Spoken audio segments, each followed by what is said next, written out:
Hello, I am Moodida, and welcome back to Satisfactory. This is the 6th episode in a series of videos that will go over a lot of my blueprints. I will be using a separate save that I call my Blueprint Playground.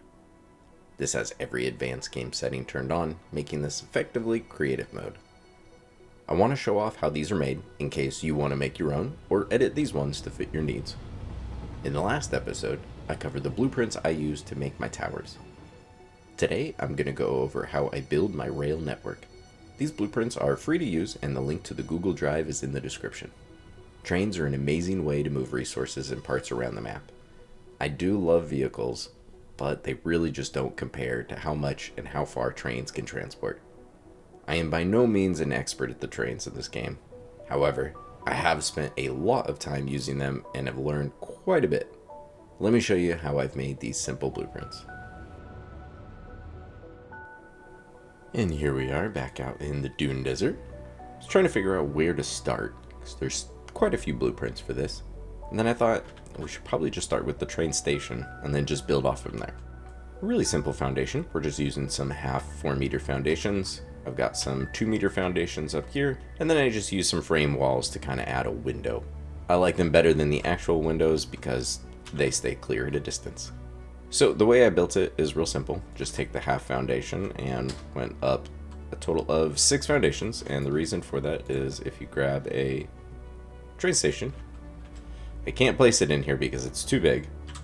But as you can see, if I have it at least that height and then I add the wall on top, we're not going to have any sort of clipping. We've got just enough room. If I go any lower, then it's going to clip into the top. So that's the reason it's this tall. So just grab those, put it on both sides, and then I basically just made a 4x4 foundation out of these. Now, easiest way to do it is just to lock it in place and then nudge it, switch back to Zoop, and then really easily you can place all these. And then just because I wanted a little bit of depth, I put the frame walls right in the middle. And that way, oh, they're on the opposite sides. I don't know why it took me so long to figure this out. So if you didn't know, if you rotate them, it can basically swap which side of the wall it's on, if that makes sense. So just make sure they're both on the same so it doesn't look weird. And let me show you how I place these. So I like to use just a simple blueprint of just a 4x4 foundations, which makes this really easy because this is a 4x4. So I can actually just put this in blueprint mode and it's going to snap exactly where I want. So this is where you kind of have to decide how big you want your train station. I generally go with 20 foundations. Train station and every freight platform and fluid freight platform, freight cars, the electric locomotive, everything is 2 foundations in length. So if I grab my train station, I'm going to line it up right in the middle. This does give you a nice bit of room on either side, so that way if I decide I want the inputs or outputs on this side or this side, it really doesn't matter, and I can even use both sides if I want to alternate for whatever reason. Most of my train stations are built a little off the ground, but if you wanted to, you could easily use up above as a logistics floor and just run the lifts up instead of down. The nice thing with this design is it's also stackable. So if you wanted to build quite a big network, you can just place another stack on top.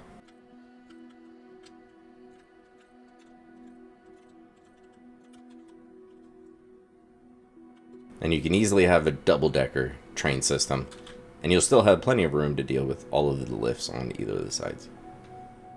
Real quick before we get to the other blueprints, I just want to explain why I normally go with this length for most of my train stations. This will give me the train station and 9 more freight platforms. Now, one train won't be able to use all 9 without having a second locomotive, but this will allow me to have 2 locomotives and 8 freight cars, which is a great ratio to keep it up to full speed. The reason I don't go bigger, even though trains can absolutely be much, much bigger than this, is the way I like to do entrances and exits from these train stations. So as a general rule of thumb, unless I know only one train is going to be using this train station. I'm going to want to add on a long enough section before and after so that if there is a train in here, one can be waiting behind it and not interfere with any other traffic. And same thing with leaving. That way it can pull out of the train station right away, and even if it has to wait at an intersection, the next train can quickly pull in. Surely that one will be able to leave before this one needs to. So for that reason, this is already 20 foundations in length. So I'm going to want to add another section, whether it's straight or a curve, of at least 20 foundations of track so that one can wait behind, and same thing with in front.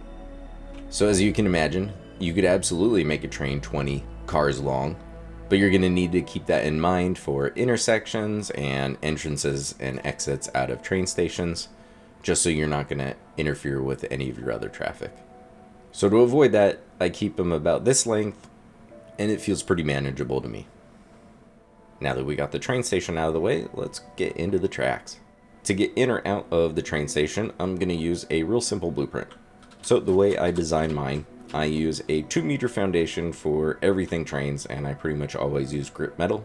I like the way that it looks. I think it works well with the trains, and it gives you some really great easy snapping points because of how simple the grid is on the foundation. So I'm almost always going to place a railway either on the very center of a foundation or on the split between two foundations. And I'm always going to use the dead center. I'm never going to pick either of these sides. Other than that, it's just the 2-meter foundation and then just a real simple basic wall. The reason I went with fix-it is my thinking was I could color coordinate different rail lines if my train network really got that crazy. However, I've just never actually done that. So really you could pick whichever wall works best for you or you like the look of the most. And sometimes you just need a single foundation instead of all 4, so I have a separate blueprint just for that. For the next blueprints, you're obviously going to need to turn at some point, and so I have some really gentle turns. This one turns to the left, and then this one turns to the right. And the way these are made is real simple. Just place one foundation, grab yourself the catwalk crossing, place one right on the corner. So if I'm going to turn to the right, I'm going to place it on the left. If I want to turn to the left, I'm going to place this on the right. So holding down control will now let me rotate. So I'm going to rotate it 1 notch to the direction I want to go. I'm going to place 2. And then I can snap to the edge of those. And I have my subtle right or left turn. And then to add the walls, because they're actually not super easy, because it's pretty hard to snap down at the floor. And now that you have an angle, it won't just snap nicely like it would down here. So to do that, I just bring this up 3, delete these 2, switch it to a full wall, and there you go. And that's why blueprinting these is so helpful, as you can avoid doing so much tedious work like that. Now let me show you real quick how to use these. So let's just build off of the train station. So I'm almost always going to use at least one section of straight track going in or out of the train station. Find it easier doing that and then going into a curve. Whatever amount of space you think you need for trains, unfortunately, even if you double it, it's probably still not enough. So we just go ahead and lock that in place. And now the nice thing is with this, if I just want to go straight for a while, I can really easily just snap these together and you can travel pretty far pretty quickly. But a lot of times I'm going to run into a dune or I just need to go somewhere else. So if I want to go to the right, you won't be able to use blueprint mode, but they snap together really easily, even in default. And so with this, the way this is going to end up working is it's a really, really subtle turn, because you're only turning one every 2 foundations, because you're going to have a stretch of straight and then a turn, stretch of straight and then a turn. It's not curving on every single foundation like you would normally do. But with trains, a lot of the time, really subtle curves work pretty well. But sometimes you do need to make a sharper turn than that. So let me show you what I came up with. So I know there's plenty of ways to do this, and there's probably better ways. But this is what I found, and once you kind of get the hang of it, as long as you find a method that works for you, it'll save you a lot of time. So this may look really weird, but I've got the same curve, so I just used the same catwalk trick to get that curve right here. And then what I did is I did the same catwalk curve, but I laid it one foundation below, and I used a different material so that when I want to delete this, because this is going to get deleted, I can just press G so that I can delete just these ones and not all the work that I just did. So it's pretty simple, but let me show you real quick how I did it. So I went ahead and started right in the middle, because that'll give you the freedom to turn in either direction, and we can go ahead and just delete that one. Grab my catwalk crossing, so I'm just going to duplicate that one. So place that there, hold Control. That's already at one click, so we can go ahead and just place two. And there's our second one. And then from here, we're going to go another two. And I want to use a different material. And I can go ahead and just go to vertical. Delete this top one. We can delete all of these. And then I just need another one, and it can actually just be a straight piece. I don't need to curve this one. And then just add the walls. So the trick is in how you place them. So let me show you. So with the very first one, now the bounding box for the blueprint is taller than what this one is. So the very first one is a little bit awkward. I need something below here so that I can find that center point. So there's a couple ways you could do it. You could add some walls, some more foundations, whatever's easiest. And now I can point at one of these lower foundations and easily get the right spot to lock it into. I can press H, and now I can make sure that everything is lined up exactly where it needs to be. We can go ahead and place it. So we can go ahead and get rid of these. This is where it's a little bit tricky because, as we can see, the bounding box is that tall, and it doesn't matter, even in default mode, I won't be able to get this right there like you would think it's designed to go. So what you have to do is you actually just add two more. You delete those. You could add more foundations to be able to find just the right spot. I find it easiest just to kind of get it right on the edge, hit H, and then I'll just nudge it right into place. So once you get this edge pretty much flush, so 1 meter that way is going to be a gap, so right here. So we just nudge it to that spot right there, and now I can place it. Go ahead and delete these two. Add two more. Delete those.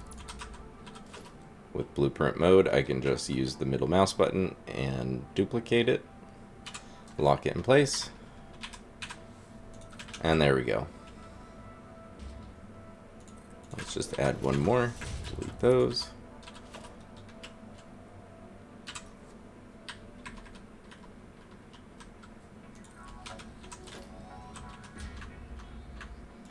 I'll just delete all that. And there you go. So there you can see a bit of the difference. That one's going to be a real gradual turn. This one will make a much tighter turn. Just a couple more steps to place it. So if you have another method that you really like to use to make turns that are maybe a few less steps, I'd love to hear about them. But like I mentioned, once you find a method that works for you, I can kind of create these curves pretty quickly. And then being blueprints and being able to just delete the whole thing and replace it when I inevitably get it a meter into the wrong direction is really nice. So that handles the curves. Sometimes you need to go up or down. So this is my really simple blueprint. So it's just using double ramps and then the ramp walls and inverted ramp walls. So real simple. So to do this, it's a little bit tricky because if I do that, it'll still work, but I can't place that one wall, which would mean I'd have to manually place that wall every single time, and that would be super annoying. So really, I want this 2 meters higher than it is. So if I grab myself a 4 meter foundation, and then the double ramp wall, I can get it into the right spot, delete that, and then zoom it up. And so now I can go ahead and add all of my different walls. So I'm just going to zoom up each one of these two, And then you grab the inverted one.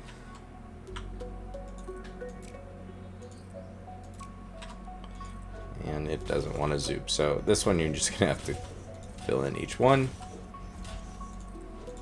And the cool thing is this also gives you a fun pattern. So I kept it all the same color, but if you ever wanted to, you could just pick whichever one you want. And, you know, you could color it like that and give it a fun little pattern. Now there's just one trick to placing the ramps. Let me show you. If you're going to be going up, it's really easy. They just snap to each other. Now you can't use blueprint mode because that's going to snap to the middle of the blueprint. So it's still going to have to be in default mode, but it's really easy. The walls really help line it all up. So going up, you can just keep going. Really easy. Going down, on the other hand, if I wanted to switch this around and now go down, now unfortunately it's not going to snap to where I want it to. So what I find easiest is just to grab the basic 4-meter wall, and then I'm going to zoop it down. I think 3 is all I really need. Grab the blueprint. I need to be looking at that third wall, and that's going to be able to get it right into the right spot. Hit H to lock it, make sure it's all lined up, and then we can place it. And unfortunately, you're just going to have to do that with every section of track that you want to go down, because there's just no way to get those to snap conveniently. So that's the easiest way. And since the ramps aren't using the normal walls, we can just use the filter tool with the dismantle and just kind of look around at everything and delete it all at once. And there you go. These tracks and blueprints are fantastic, especially for going in or out of the train station, since you only need a single track, or for a push-pull system where you're only going to have one train running. These are all you need. But for most of my train network, I've got tracks that are running both directions. And this is what I use. So it's pretty simple. So we're just using the 2-meter foundations on either side, and then right down the middle is a 4-meter foundation. I'm using the same basic walls on the sides, and that's pretty much it. So let me show you, even though I don't think it's too complicated, but it's basically just a row of the 4-meter foundations and then a row of 2-meter foundations on either side, finished off with the walls on the side. So from here, you can actually just nudge it into place and then just zoop it down. There's one major reason I have this laid out the way that I do, and it's this blueprint right here. So it's very simple. I'm just using the outer corner extensions. You just pick a corner and you put one on each side, so you get yourself a little circle. And then you grab the outer corner quarter pipes, which can be a little bit finicky, so just use H and nudge it into the right spot. Once you have one down, then it's really easy to snap all the rest of them to it. And the purpose of this is to be able to hold a power tower. So if I look right in the center, I can lock it in place. Obviously it won't fit in the blueprint designer, but this is the idea, is I'll be able to place this on top. And if you're wondering why, because if I placed it here, just straight on top of this middle section, it's going to overlap, and I'm pretty sure if it doesn't clip through, it's going to come really close to clipping through a train that's going to be going by. And I just really don't like the look of this overhanging right there in the first place. So by adding that, I can lift that up high enough. It'll give it enough space to be able to sit on where nothing is overhanging, and then the train can run right underneath it. And I'm able to use the power towers to run my main power grid. Because if you haven't seen my main save, I have 2 separate power grids, one for the trains and any other things like sinks that may turn on or off. And then all of the major factories are all on one major power grid, so that I can keep everything as 2 completely flat lines. Because once you add trains to a power network, you're going to see fluctuations, and your consumption is never going to be the same as your max consumption. When I'm using the double tracks, it's almost always to go long stretches and basically span the entire map. And so I'm able to plan it out and only use the really long, gentle curves. So I actually don't have any of the really sharp turns like I did for that one. Although I'm sure you could use that same method to make sharper turns for these if you really wanted to. And then I also have a version for the ramps.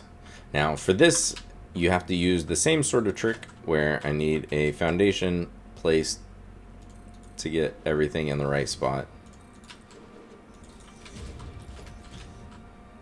And even though this was the full foundation, you can't quite do that with these ones. So the way you're going to want to do that is just use the normal ramp. We can now get rid of these.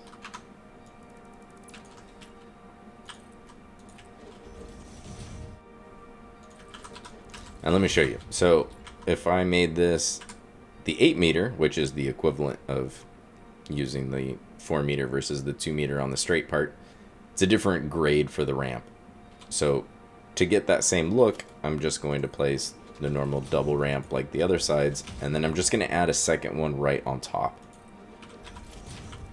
So it's easiest if you have something to snap to, and then we can just zoop this out to fill in the rest of the blueprint.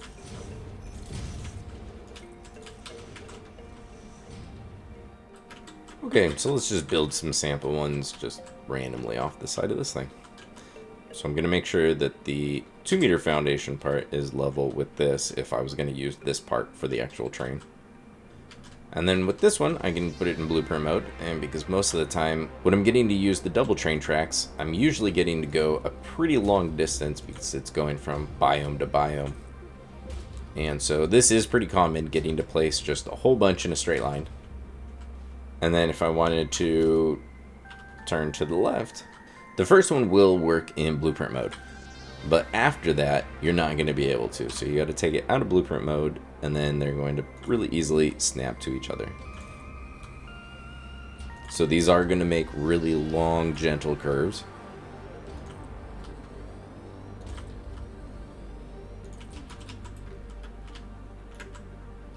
But I don't mind. I actually think it just looks really nice. And let me show you how I use the power tower mount.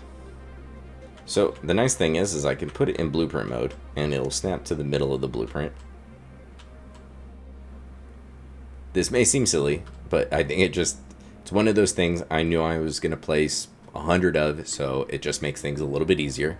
I have the power tower all by itself. There's nothing else to this blueprint, just the power tower. And the reason for it is now that it's a blueprint, I can put this in blueprint mode and it's going to snap to the dead center every single time. So I don't have to try to lock it into place and get it right where I want. So if you know you're going to do a whole bunch of these, put it on a hotbar and it just makes life a little bit easier. So I can do that. And then I'll just grab a power line and I'm going to stretch it out to see how far I can go with it. I would much rather keep the lines straight right over the track for as long as possible, so I'm going to find basically this spot right here. I'll grab my power tower mount, and then I'll just find where it snaps closest. If I really wanted to, I could not have it be in blueprint mode, and I could just find a closer spot right here if I really wanted to. And then I'm just going to snap the second tower into it, and there we go. And then I can connect these two, and now really easy to run the power throughout my world. And I'll just give you a quick example. And if we put a train on the track and lock it in place, you can see no clipping. It's able to just pass right through, no problem. So I really like this look, and that's how I run power throughout my world. So the last of the simple blueprints to cover is that ramp. So just like with the single tracks, if you're going up, they really conveniently snap together. However, as soon as you want to go down, it's not so easy. So I do the same thing with the basic wall. Place one there, go down another 3, and then I can go ahead and grab my ramp. And now looking at that third foundation, I can lock it in place, make sure we're all lined up, and it's good to go. And same thing, you're going to have to do that for every section.